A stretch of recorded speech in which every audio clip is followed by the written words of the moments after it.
Buenas noches para todos. Vamos a iniciar esta sesión sobre Colombia precolombina, la segunda parte, un poco para terminar ya el tema de las dos culturas que nos quedaron pendientes, la cultura muisca y la cultura tairona.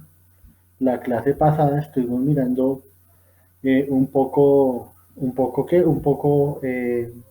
las características principales de todas las culturas precolombinas. En Colombia vimos que la mayoría de ellas, todas, utilizaban la figura del cacique como figura de poder, la economía de trueque, la agricultura del maíz, etcétera, etcétera, etcétera. Entonces, pues vimos estas características que eran como parecidas a toda la estructura social que vamos a ver ahorita de los muiscas, también es un poco como asimilable a las demás culturas. Y la imagen que ustedes están viendo es una representación de la famosa barca del cacique que iba a la laguna, etcétera. Esta es una representación que hacían los muiscas. Los muiscas fueron indígenas de la familia Chibcha. La palabra muisca es probable que los españoles la hayan utilizado para referirse a estos indígenas por los numerosos que eran.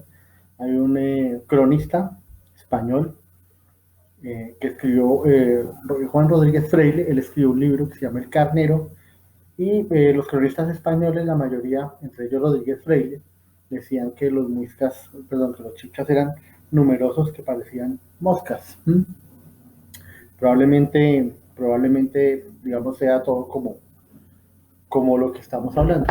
Los muiscas tenían, digamos, como tres centros de poder y administración: el de Bacatá, que es Bogotá; el de Unza, que es Tunja; y el Templo del Sol, en Sogamuxi, o en Sogamoso. Esta es una máscara, una representación de lo que podía ser, pues, una máscara muisca. Aquí está la laguna de Iguaque, aquí es digamos, la leyenda, el mito fundacional del pueblo muisca nace acá. Había una mujer que se llamaba Bachue, y un día ella salió de esta laguna con un niño en brazos. Cuando el niño estuvo grande, cuando creció ese niño, entonces ella copuló con él y tuvo hijos por toda la sabana. Cuando ya toda la sabana estaba poblada, ella regresó a la laguna con su hijo, y al entrar al agua se convirtieron en serpientes. Digamos, ese es como el mito fundacional de los muiscas, el Adán y Eva de ellos. Luego vinieron otros mitos, por ejemplo, uno muy conocido, el de Bochica, que era un hombre blanco, un hombre diferente a, a estas personas, un hombre que había venido de Oriente. Es todo un misterio esto. Un hombre que ha venido de Oriente, que les enseñó a los muiscas muchísimas cosas, les enseñó a sembrar, a arar, a coser, a tejer, a fabricar cestos, a extraer la sal de las minas, las esmeraldas, etcétera. Les dio un código moral de no robar, de no mentir, de no cometer adulterio, etcétera. Y un día que los muiscas entraron en falta, entonces Bochica los castigó e inundó la sabana. Cuando ya los vio arrepentidos, él fue a donde hoy queda el Salto del Tequendama, y con su vara tocó una roca y apareció, pues, esta caída de agua. Si ustedes hilan así delgadito, es una cosa que se parece muchísimo a las andanzas de Moisés, etcétera, en el desierto. Es una cosa, pues, realmente así como muy parecida. Como ya lo vimos en las demás culturas, pues el maíz era la base de la alimentación de todos los pueblos.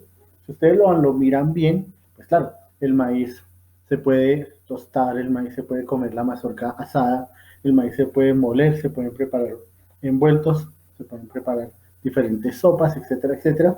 Y además, pues digamos, con el maíz, los muiscas hacían la famosa chicha. La chicha es una bebida que se fermenta, o que sufre un proceso de fermentación del maíz, y pues ellos la consumían en fiestas religiosas. Era una bebida sagrada, por lo tanto estaba únicamente permitido para digamos, para los caciques y para los sacerdotes. El maíz los indígenas lo veían como una señal de prosperidad. Los granos solían tirarse también en las bodas, etcétera.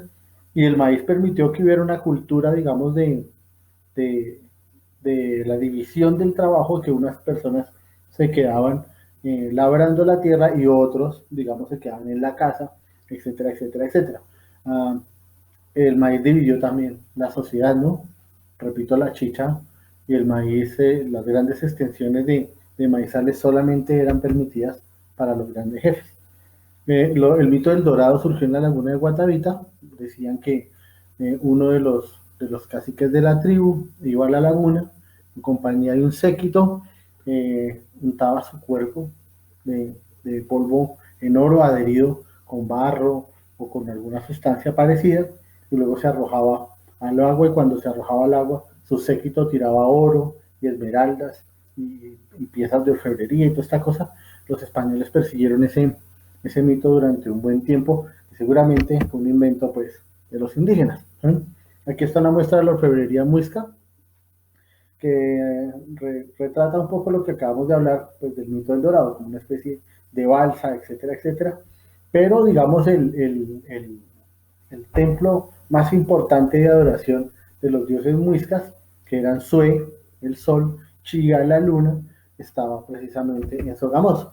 Ven que yo les cuento algo, los, los muiscas, como todas las culturas precolombinas, pues ellos eran politeístas. Entonces rendían culto a la tierra, rendían culto al agua, rendían culto al sol, rendían culto a la luna, al maíz, etcétera. Digamos, eran muy animistas, ¿no? También representaban, como ustedes lo están viendo acá, en figuras de animales, su admiración, pues, por ciertos, precisamente, por ciertas especies de la fauna, ya fuera de la sabana o de otras partes, porque como lo hablamos el otro día, los muiscas tuvieron seguramente un gran intercambio comercial con los Tairona.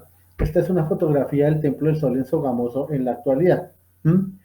El templo de Sogamoso original parece ser que era más grande, y allá la gente, digamos, que vivía, los sumos sacerdotes que vivían en esa región, construyeron este lugar y lo llenaron, digamos, lo coparon, tanto las paredes como el techo, de objetos de oro. Eh, por desgracia, y pues no era, digamos, no era algo poco común, pero pues cuando llegaron los españoles hubo el saqueo. Primero el oro, eso lo vamos a ver después con calma, pero pues en un primer momento el oro los indígenas lo regalaban de buena gana, para ellos no tenía un valor más allá de ser una cosa ritual o un adorno. Pero pues los españoles sí comenzaron a buscar el oro por todas partes, profanaron las tumbas, como ya les conté, los indígenas los enterraban con sus cosas, profanaron las tumbas, y en esa profanación pues vino el problema, ¿no? Vino la guerra con los indígenas. Una noche parece ser que dos soldados españoles entraron al Templo del Sol y se descuidaron, dejaron unas teas, unas antorchas prendidas, y pues el fuego consumió completamente el, el templo. Eso puede ser más una leyenda que otra cosa, pero de todas maneras, hoy levantaron la gente de la comunidad, levantó este nuevo templo, digamos, como un punto de referencia para que la gente se haga una idea de cómo era digamos, la majestuosidad de ese lugar. Para los muiscas y para todas las tribus, la muerte era simplemente un camino más de la vida, un proceso más, una etapa más, el comienzo de una nueva existencia. Todos iban a tener una nueva existencia. Entonces, especialmente, digamos, como en las altas jerarquías, los sacerdotes, los caciques, ellos eran momificados, como el que ustedes están viendo ahí, y luego los enterraban con sus pertenencias, digamos, sus armas, sus joyas, etcétera. En algunos casos también con algunas concubinas o sus mujeres, que eran pues previamente narcotizadas y eran enterrados vivos. La creencia era pues que se despertaba uno en otra vida y necesitaba todo lo indispensable para arrancar nuevamente. Entonces lo enterraban con las armas, con chicha, con maíz, con las mujeres, etcétera, etcétera, etcétera. Este cuadro que ustedes están viendo acá es de la Organización Social de los Muiscas, pero se puede aplicar prácticamente a todas las tribus en Colombia. Hay un cacique, ellos le llaman Zipa o Saque, dependiendo de la ubicación. Zipa era de la sabana de Bogotá, Saque era en Tunja.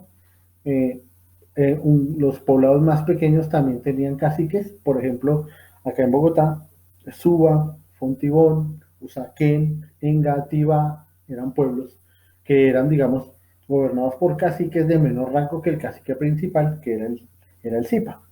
Luego venían los sacerdotes o jeques, ellos eran los que tenían, digamos, contacto, entre comillas, con los dioses, seguramente pues a través de las drogas. Luego venían los huechas o guaches, que eran los guerreros, y De ahí para abajo estaba la población, los artesanos, luego los agricultores y por último los esclavos, pues digamos que no tenían ninguna clase de derecho. Para finalizar aquí, pues está la cultura tairona. Ustedes ven aquí una fotografía de la ciudad perdida, allá precisamente en la Sierra Nevada de Santa Marta, en el Parque Tayrona. Los Tayrona sobreviven muchos hoy, de hecho viven allá en la sierra. Los Tayrona no experimentaron un proceso tan fuerte, digamos, de aniquilación por parte de los españoles, porque cuando los españoles llegaron, los indígenas desconfiaron y se subieron a la sierra. Los españoles pues o no quisieron subir o no pudieron subir, renunciaron a la búsqueda de ellos y pues digamos pasaron siglos para que los Tairona fueran otra vez como reconociendo el terreno y bajando y mezclándose pues con el hombre blanco. Ustedes pueden ver ahí la serie digamos de animales a los cuales les rendían alguna especie como de adoración. Cachindúcua, que digamos la palabra significa tigre, pero sería más bien como un jaguar, ¿sí? Maucuy, que es la rana, Semangaya, que es la serpiente, y Nurlitaba, el murciélago. Entonces, ustedes pueden ver ahí más o menos cuál era la división de estas personas con relación a eso. Esta ciudad perdida se vino a encontrar hasta 1974. Lo logró hacer el Instituto Colombiano de Antropología. Ellos exploraron la región e incluso entraron en contacto con indígenas que llevan muchos años, por lo menos un siglo y medio, sin tener ninguna, digamos, sin tener ningún encuentro con personas pues, que no fueran de su etnia. Los Tairona tienen una cosa que no tiene ninguna otra tribu en Colombia, y es que ellos construyeron esa ciudad.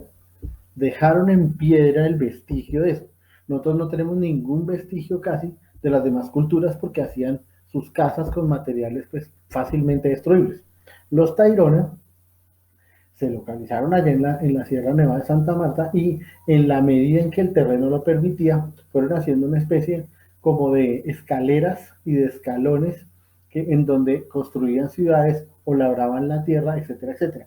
Y como la ciudad perdida está ubicada en un sitio que tiene todos los pisos térmicos, pues entonces fue posible, digamos, el cultivo de diferentes productos a diferentes niveles sobre el nivel del mar. Entonces, usted puede encontrar en la Sierra Nevada tanto papa como café, como banano, etcétera, etcétera, etcétera. Por, digamos, repito, el cambio en los pisos térmicos. Miren ustedes cómo construían esos, digamos, esos pasajes, esas escaleras que llevaban a unos sitios y ahí, digamos, construían sus casas. Esto es lo que se llama un sistema de terrazas. ¿Sí? Aquí ven ustedes el corte transversal. Entonces, en diferentes pisos térmicos, por ejemplo acá, se sembraron los productos y aquí más arriba, pues se sembraban otros. En la Sierra Nevada no hay oro. Sin embargo, los Tairona, pues trabajaron la orfebrería, repito, gracias al intercambio cultural que tuvieron con los muiscas. Es un hecho probado. Se ha encontrado oro de acá de la sabana, mantas hechas acá en la sabana, esmeraldas acá de Boyacá, allá en la ciudad perdida. Y al contrario, aquí se han encontrado productos de allá, por ejemplo, lo que tiene que ver mucho con la elaboración de la cestería y la cerámica. Entonces, es probable que ellos hayan tenido un intercambio comercial, digamos, pues como muy fructífero. Con esto terminamos la presentación de hoy. Quien esté viendo la presentación o quienes estén aquí, digamos, como pendientes de esto, si son de noveno, muchas gracias por estar acá. Por favor, escriban su nombre en los comentarios. Si por casualidad usted no pudo ver ahorita el video, entonces puede verlo también en el canal de YouTube que está ahí en mi perfil. Usted lo puede encontrar, se dirige a él y mañana pues yo creo que ya lo puede ver. Ahí está por listas, está décimo de 11, está noveno, octavo. Entonces ya podemos empezar a mirar los videos.